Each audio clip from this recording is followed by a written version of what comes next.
Good morning, students. How are you? Today's topic is evaluation of partnership. आज का हमारा topic जो है पार्टनरशिप के मूल्यांकन का है। बेटा पार्टनरशिप के इवैल्यूएशन में हमें हमेशा उसके मेरिट्स और डीमेरिट्स देने हैं। बेटा किसी का भी जब हम इवैल्यूएशन करते हैं, मूल्यांकन करते हैं, तो उसके फ़ायदे और नुकसान बताने होते हैं। तो इस टॉपिक में हम पार्टनरशिप के मेरिट्स भी करेंगे और उसकी लिमिटेशन, उसके डीमेरिट्स भी करेंगे। तो सबसे पहले हम स्टार्ट करने जा रहे हैं इसके मेरिट्स के पॉइंट से। मेरिट्स में पहला पॉइंट है इजी फॉर्मेशन। पार्टनरशिप को इजीली फॉर्मुलेट किया जाता है, बनाया जाता है। There is no need to observe any legal formality. Partnership में किसी भी तरीके की कोई भी ज़्यादातर कोई लीगल फॉर्मेलिटी नहीं होती for the establishment of partnership, जिससे पार्टनरशिप को एस्टेब्लिश किया जा सके। तो पार्टनरशिप को शुरुआत करने के लिए जो लीगल फॉर्मेलिटी हैं उसकी कोई ज़्यादा हमें ज़रूरत नहीं होती। पार्टनरशिप को एस्टेब्लिश करना एक पार्टनरशिप के पार्टनर के लिए ईजी होता है, क्योंकि इसको शुरू करने में किसी भी तरीके की कोई भी लीगल लेवल की हमें फॉर्मेलिटी की ज़रूरत नहीं होती।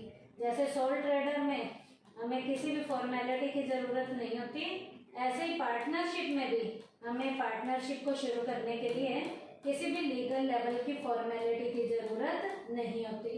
उसके बाद सेकंड पॉइंट है बैलेंस डिसीजन। बैलेंस डिसीजन का मतलब है सोच विचार के डिसीजन लिए जाते हैं। Partnership organisation is a group of people with different qualities. Partnership organisation में जो अलग अलग लोग होते हैं, अलग अलग क्वालिटी के लोग हैं, and whatever decisions are taken in it are based on the consultation among all the partners. बेटा पार्टनरशिप में जब भी डिसीजन लिए जाते हैं वो जितने भी पार्टनर हैं वो मिल बैठकर आपस में कंसल्ट करके डिसीजन लेते हैं। और बेटा जब भी कोई भी डिसीजन मिल बैठ के लिया जाएगा, आपसे सलाह और मशवरे से लिया जाएगा, और अलग अलग लोग जो अलग अलग क्वालिटी वाले हैं वो अपनी क्वालिटीज़ का बेनिफिट देते हुए जब डिसीजन लेंगे तो यहाँ पर डिसीजन बैलेंस तरीके के डिसीजन लिए जाते हैं। वो डिसीजन अपने आप में बहुत बढ़िया डिसीजन होते हैं। थर्ड है मोर फाइनेंशियल रिसोर्सेज। पार्टनरशिप में बेटा पैसा भी हमारे सोल प्रोप्राइटर के कंपैरिजन थोड़ा ज़्यादा होता है। The sole trade suffers from the demerit of lack of capital. Sole trader की एक डीमेरिट थी कि उसके पास पैसे की कमी होती है।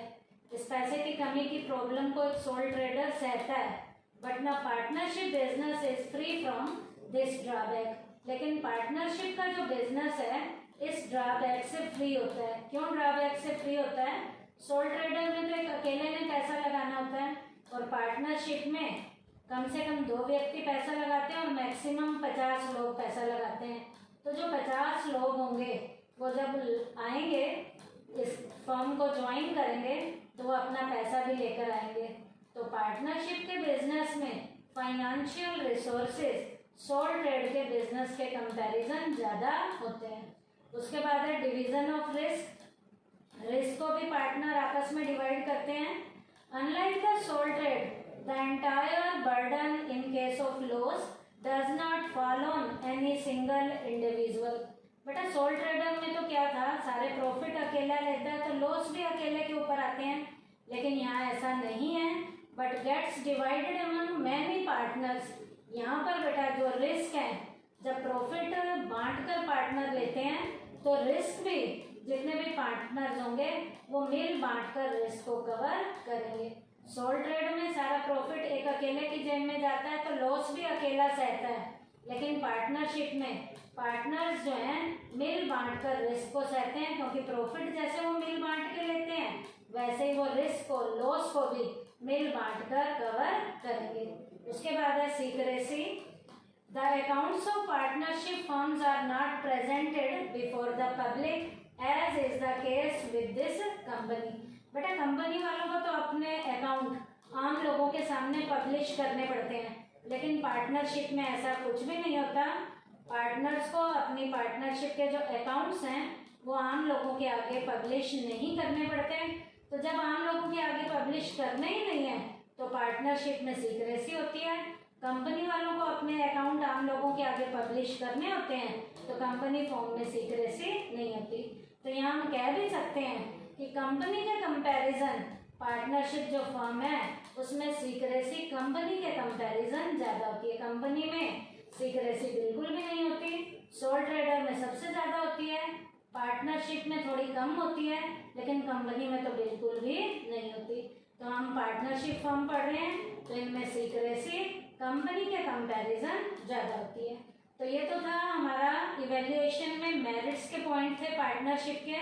पहला पॉइंट था इजी फॉर्मेशन, दूसरा बैलेंस डिसीजन, तीसरा मोर फाइनेंशियल रिसोर्सेज, चौथा डिवीजन ऑफ रिस्क, पांचवा सीक्रेसी।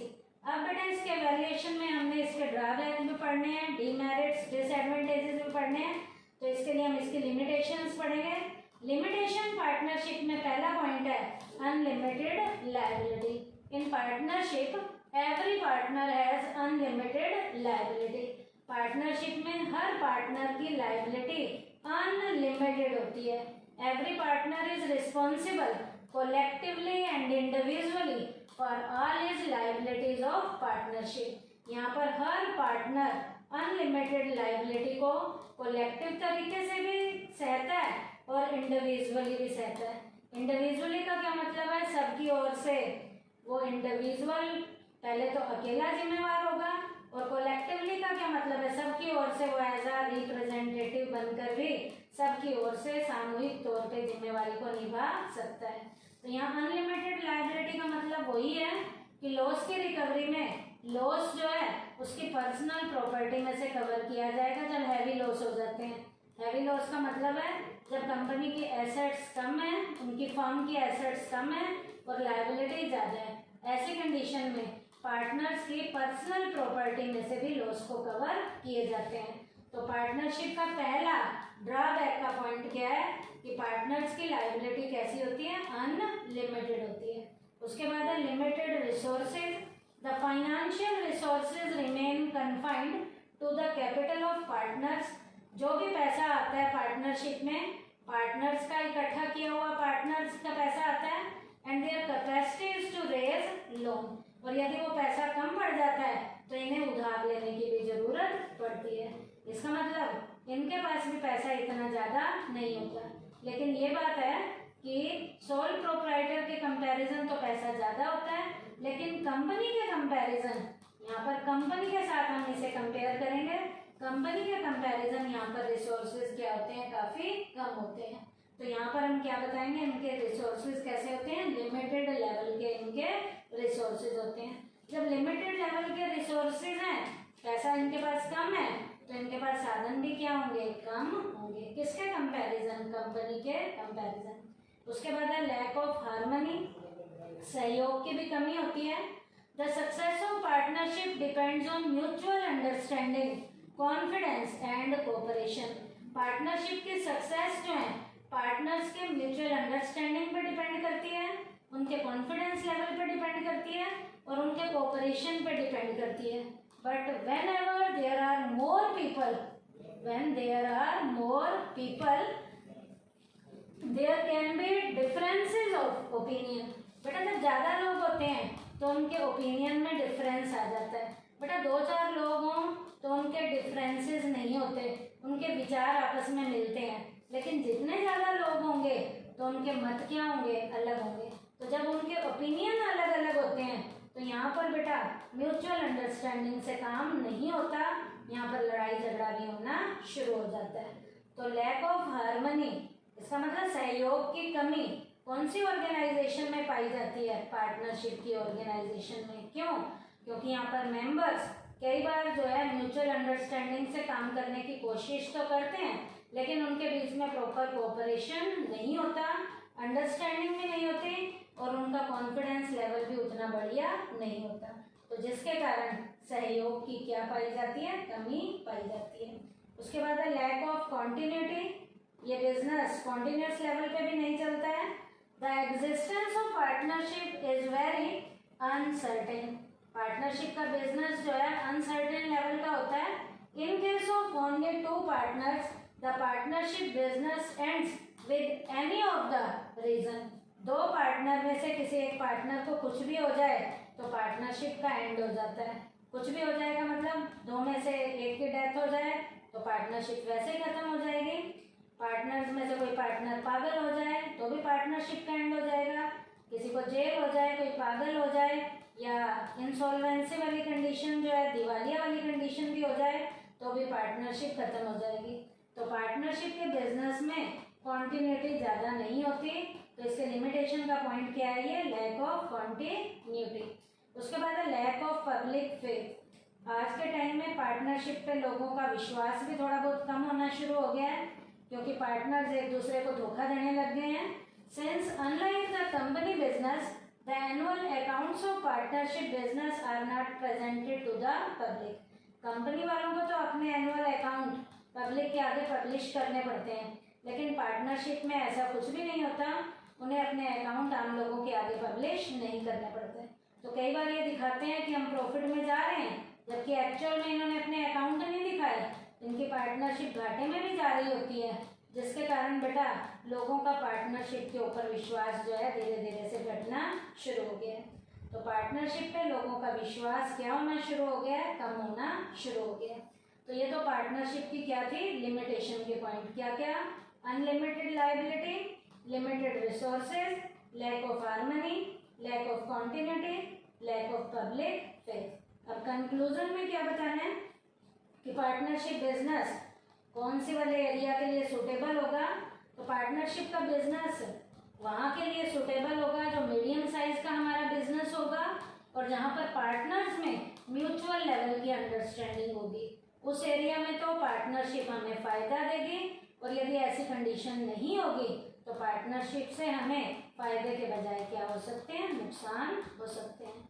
तो आज का टॉपिक हमारा क्या था, इवैल्यूएशन ऑफ पार्टनरशिप था, जिसमें हमने मेरिट्स और लिमिटेशंस पढ़े हैं। मेरिट्स में पॉइंट क्या थे, easy formation, balance decision, more financial resources, division of risk, secrecy.